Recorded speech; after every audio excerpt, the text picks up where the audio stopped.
So I'm doing this video from my bed because I got COVID. I mean, vaccinated, but got COVID. Don't know what I was vaccinated for, but fine. Anyway, back to why I'm making this video. Southampton won, Arsenal won. And yeah, I was just really disappointed. Look, I know we're not going to win all our games this season. Like, I know that. We know there are some good teams in the Premier League. But Southampton is not one of them. And I knew it was away, but we should have done better. We should have gone out there and gotten all 3 points. And, we played well in the first half. Martinelli was playing really well. I thought Partey was playing really well. Odegaard and Xhaka. But after that, we just looked like out of ideas. But the reason why I think we look like we're out of ideas is because I've seen this not only today, but against Leeds and even against PSV. The second half, we just look shot to bits, bro. And that's when opponents have come in and tried to take advantage of us. And it's worked. It didn't work completely for Southampton because they didn't win the game, but we didn't deserve to win the game overall because they were the better side in the second half. And the reason why that is, the common theme across all those 3 games is we look so tired. Like, we look extremely tired. A lot of those players that played today played on Thursday and played last week. We look shot to bits, mate. Like, if you count the Leeds game that we played last week as well, by the way, that was also... Was that on a Sunday? I think it was on a Sunday. Yeah, it was. If you include that game, we've basically played 4 games in 1 week. It's just... It's just unsustainable. Like, you can't... It doesn't matter how athletic you are or how professional you are, it's going to affect you. And I think this is what's happening. It's not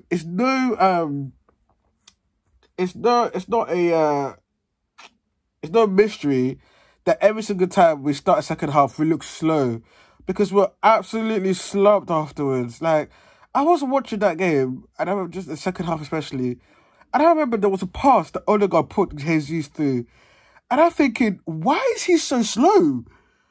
He looked so slow. I know people are gonna say, "Oh, it was a great recovery run from Elahusi," or whatever his name is, but I just thought he looked so slow. Like, I was thinking, wait, am I watching Jesus or Bentner, fam? Am I watching Jesus or fucking Per Mertesacker, fam? Like, he just looked like...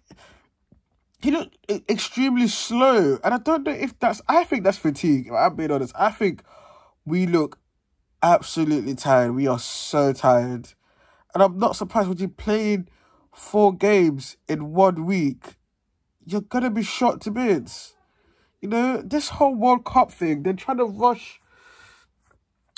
the fixtures, and it's detrimental, bro. Like, it really is, man. Like, I feel like this is what's happened. It's no coincidence that our performance levels have kind of dropped ever since we played 4 times in a week, which was started from Leeds. Like, I just feel like that's what it is. I think we're just really tired, and this is where our squad depth is going to come into question. And this is where squad depth may cost us this league, because I'm being 100% certain that Arsenal are in the title race. There's no pundit, there's no expert, there's no one that will tell me otherwise. Arsenal are in the title race. We are probably the best team in the league. I think we're the best team in the league. I think in terms of playing style and the way we just move the ball around, I think we are the best to do it, if I'm being honest right now. I know Man City are doing their thing as well, but I don't think... If you look at that Brighton game they played against... the Brighton game that they played yesterday, Man City, I know they won 3-1, but it was still a closer game than you think, if you watch the game. And it's just...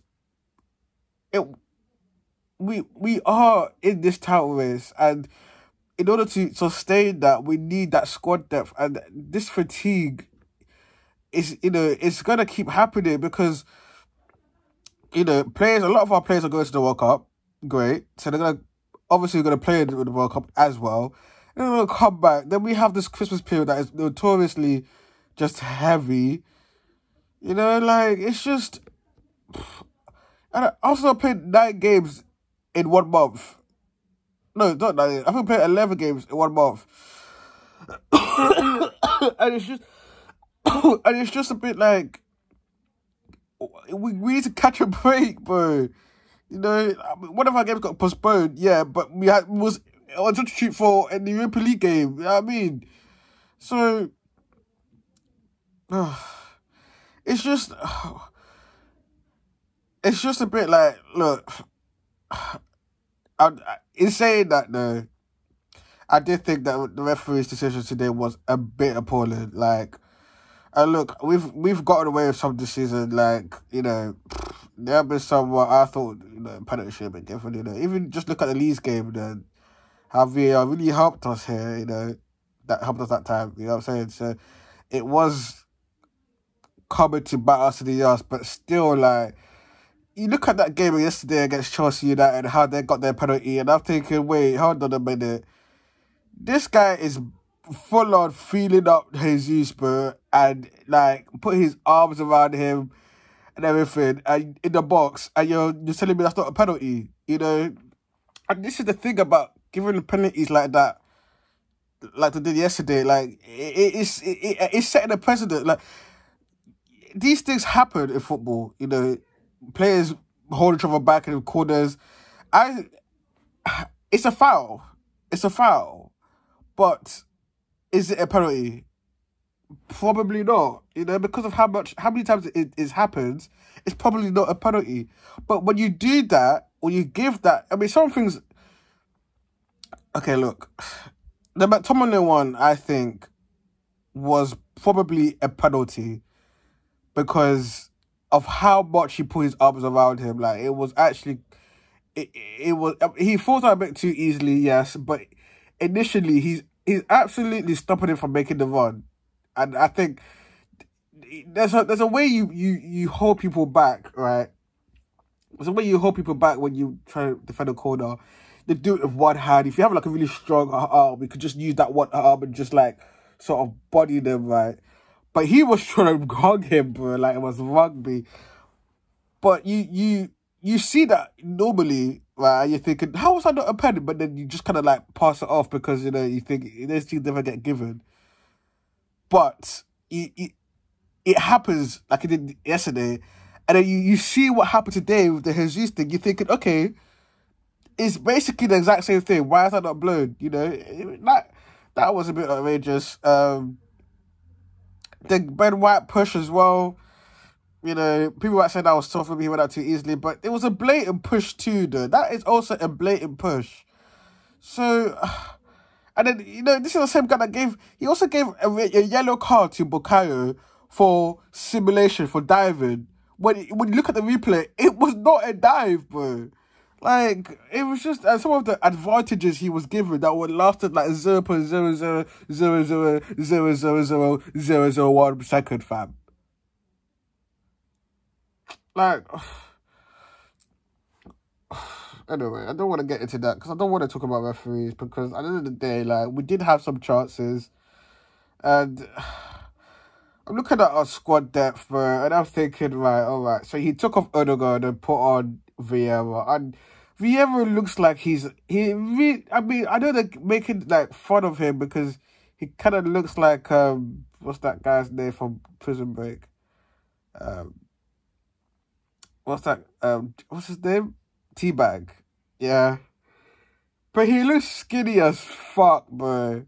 Like, he just looks like anyone can literally G-check him, bro. And I don't like that, fam. Like, this is Premier League. Look, we have a lot of people here in the league that are not like physically, not everyone needs to look like Traore, you feel me? But there are some man, I lose like Bruno Fernandes, for example. Bruno Fernandes doesn't look like a guy that is like built. You get, but you can't knock him off the ball. Even Bukayo Saka, bro. Bukayo Saka is not like a built guy, but even today's game, you can see like he was holding people back. Like he's got strength.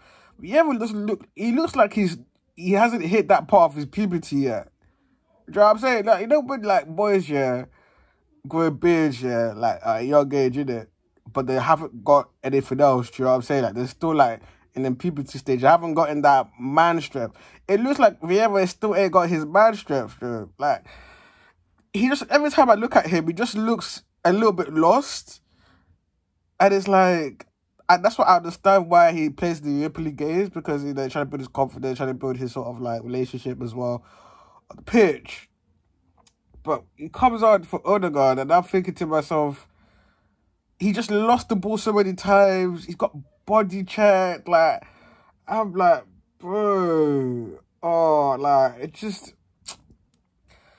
Yeah, like even Thomas Partey started losing the ball, like and you know how already, like these guys got muscle issue, so I'm thinking he's the first one to go, bro, in terms of injury, fam. Because I don't know how he's playing, bro. Because with his injury record, I'm not surprised. I'm surprised he's still playing, fam. He's not sidelined or anything. I'm not seeing some tweet saying, "Oh man, I just lost my legs" or some bullshit. You know what I'm saying, bro? Because this guy's injury record is so bad, fam. And I'm surprised he's playing these games, bro. But it kind of has to, because Nenny's ain't there and we ain't got anybody else, bro. And I'm not having Lukonga in that game. Lukonga is not it, bro. And I'm so sorry today saying this. I'm back on Arteta. I think his recruitment has been right. But, you know, at the end of the day, he's human. He's a human being. He makes mistakes. And Lukonga's a mistake. I'm not going to lie. This guy is not good enough. Not good enough, and I don't want him to be in that team. He doesn't deserve to be in that team at all. Maybe I don't know why we didn't learn him out. It's because we didn't get him midfielding, but he should have been learned out. But it's just, you know, even like our striking option as well. Like you see Jesus, and you're like, okay, he's kind of having a little dry spell, and then you got Nketiah, you're like. And I'm so sorry, like, I really hate it when people say stuff like, oh, but he can run. And that really pisses me off, bro. Like, is he there to run or is he there to score? Which one is it? You know what I'm saying? Like, oh, he can run at the defence. That's what I kept hearing. He's going to run at defence when defences are tired, there. Bro, like, don't get me wrong, like, he's a good player. That's how I want to get straight. Like, he's a good player. He's definitely a Premier League player.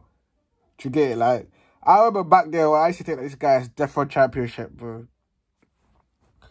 But, like, you know, we're paying him 100k a week. You know what I'm saying? Like, we're not paying him 100k a week to run. Like, he just doesn't. He doesn't affect games the way we want him to affect games. Like, yeah, he runs. Yes, he does. He does that 100%. And I know Arteta really loves that in a player when he gives his all. And I love that for him. I really, really love that from him. Like, he gives his all. But he doesn't do what we want him to do, which is score, bro. He don't do it. And it's just like, you know, Jesus is not a world-class striker.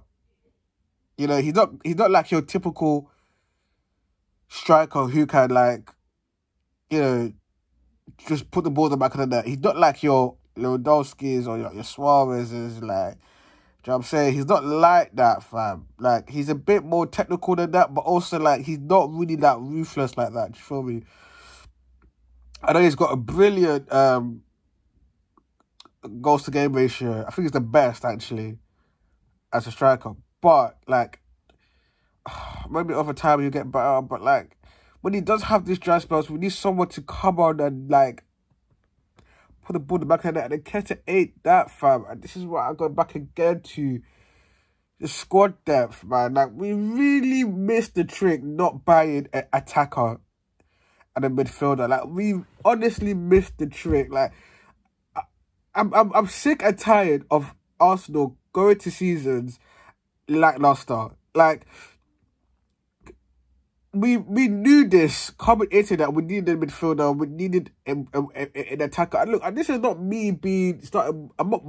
It's not me starting to pull out, throw my toys out the pram and start getting, start moaning because we drew today. Like, it's not about that, bro. It's just like you see things like that and you think, if we had an attacker that could score goals, that wouldn't have happened. You think about the chances we created that first half, especially, and you're thinking, mate, like, come on, man. If you have somebody there, to finish them off, other than Jesus, when Jesus is gonna kind of like, maybe fatigue. I think he's suffering from fatigue, in my opinion. But like, you want options, bro. It's not every single time. Like, you look at Mo Salah, for example. He's one of the best